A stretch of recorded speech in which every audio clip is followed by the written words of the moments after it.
আমার নবী একদিন মদিনার রাস্তা দিয়ে আসছিলেন, অনেকগুলা সারিবদ্ধভাবে লাশ কবরস্থানের মধ্যে রাখা হয়েছে। আমার নবী প্রত্যেকটা কবর দেখছেন আর মুস্কি মুস্কি হাসতেছেন, সুবহানাল্লাহ। এভাবে হাসতে হাসতে ওই কাতারের শেষের কবরে যখন আমার নবী গেলেন, হঠাৎ আমার নবীর চেহারা মলিন হয়ে গেছে, নবী বিচলিত হয়ে গেলেন, আমার নবী পেরেশান হয়ে গেলেন, আমার নবীর ভেতরে অস্থিরতা কাজ করছে। আমার নবীকে সাহাবী ইকরাম দেখে বলছি, ইয়া রাসূলুল্লাহ এমনটা কেন করছেন? বলে, যাও এখনই দৌড় দিয়ে যাও মদিনায়, এই গোরস্থানে যাদেরকে দাফন করা হয়েছে তাদের আত্মীয় স্বজনকে তাড়াতাড়ি গোরস্থানে আমি নবী ডেকেছে বলো, তাড়াতাড়ি আসতে বলো। সাহাবী দৌড় দিলেন, ঘোষণা দিলেন, সবাই আসলেন। আমার নবী বলে, ও আমার আল্লাহর বান্দা বান্দিনীরা, এই কবরের যারা পরিবার পরিজন আছো, কে কার আত্মীয়, তোমরা সেই কবরের পাশে দাঁড়িয়ে যাও। সবাই যার যার আত্মীয় কবরের পাশে দাঁড়িয়ে গেছে, ওই কবরের পাশে কেউ দাঁড়ায় নাই। আমার নবী বলে, সাহাবী তুমি কি বলো নাই? বলি, ইয়া রাসূলুল্লাহ বলেছি। বলে, আবার যাও, তাড়াতাড়ি ডেকে নিয়ে আসো এই কবরের আত্মীয় স্বজন কে আছে তাকে ডেকে আনো। সাহাবী দৌড় দিচ্ছে, দেখে একজন বৃদ্ধ মহিলা লাঠির উপর ভর দিয়ে দিয়ে এসেছে। জিজ্ঞাসা করা হয়েছে, আপনি? বলে, আমি হচ্ছি ওই লাশটা, যেই কবরটা দেখা যাচ্ছে ওই কবরে যে আছে সে আমার সন্তান।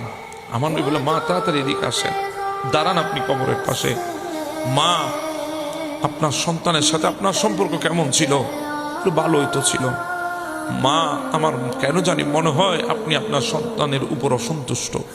মা, আপনার সন্তানের কবরে ভীষণ মারাত্মক আযাব চলতেছে। মা, একটু আমাকে খুলে বলেন। এই মহিলা যখন সন্তানের কবরে আযাব চলছে কথাটা শুনেছে, মহিলাটা বলতেছেন, আলহামদুলিল্লাহ। আমার নবী বিচলিত হয়ে গেছেন, হতভম্ব হয়ে গেছেন। সন্তানের কবরে আযাব চলে, মা বলে আলহামদুলিল্লাহ। দুনিয়া উল্টে গেলেও তো সম্ভব না। মা, আপনি আলহামদুলিল্লাহ কেন বলছেন? বলে, আল্লাহ আমার দোয়া কবুল করেছে। বলে, কিসের দোয়া? তখন ওই মহিলা বলে, ইয়া রাসূলুল্লাহ, সময় এমন ছিল, আমার সন্তান যখন দুনিয়ায় এসেছে, আমার স্বামী দুনিয়া থেকে চলে গেছে, আমি দ্বিতীয় বিবাহে বসি নাই।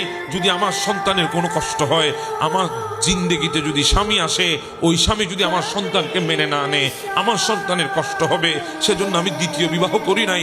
সন্তানের জন্য যৌবন শেষ করে দিয়েছি, জিন্দেগি শেষ করে দিয়েছি, সন্তানকে বড় করেছি, মানুষ করেছি।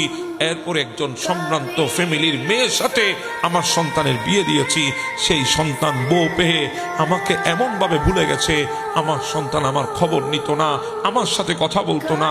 একদিন আমার ওই পুত্রবধূ কি বলেছে আমি জানি না, আমার সন্তানটা এসে আমার এমন ভাবে মারছে, ইয়া রাসূলুল্লাহ 3 দিন পর্যন্ত বেহুশ ছিলাম বারান্দায়। সন্তান আমার হুঁশ ফিরাই নাই, আমাকে দেখতেও আসে নাই।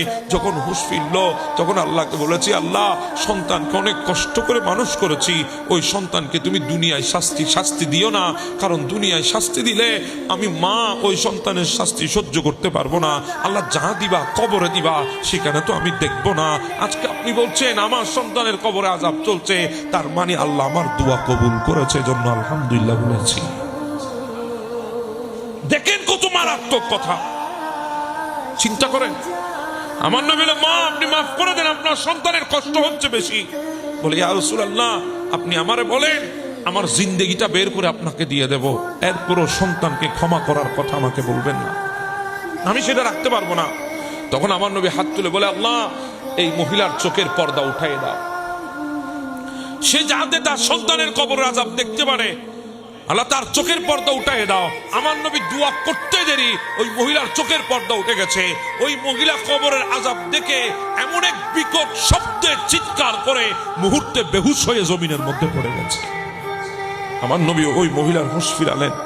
ফিরানোর পরে ওই মহিলা উঠে বলি, ইয়া রাসূলুল্লাহ, আমি আমার সন্তানকে ক্ষমা করে দিয়েছি।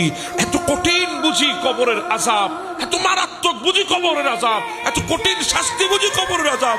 আমার সন্তানের শরীরটা ক্ষত বিক্ষত হয়ে যাচ্ছে, আমার সন্তানকে এত কঠিন ভাবে শাস্তি দেওয়া হচ্ছে। ইয়া রাসূলুল্লাহ, আমি ক্ষমা করে দিয়েছি। আপনি আল্লাহর দরবারে ফরিয়াদ করেন, আল্লাহ যেন আমার সন্তানকে মাফ করে দেয়। আমার নবী হাত উঠালেন, আমার নবী দোয়া করার সাথে সাথে ওই কবরের আযাব বন্ধ হয়ে গেছে। আল্লাহ ওই কবরের আযাব বন্ধ করে নাচ নিয়ামত দিয়েছেন। আমি বলছিলাম, মায়ের সাথে বিয়াদবি করার কারণে, মাকে কষ্ট দেওয়ার কারণে আপনি মনে করছেন দুনিয়া অর্জন করেছেন। না, মনে রাখবেন, কবরে আপনাকে যেতে হবে, সেদিন কিন্তু রেহাই পাবেন না। দুনিয়াতে রেহাই পেলেও কবরে পই পই করে আপনাকে হিসাব দিতে হবে। কথা বলেন ঠিক না?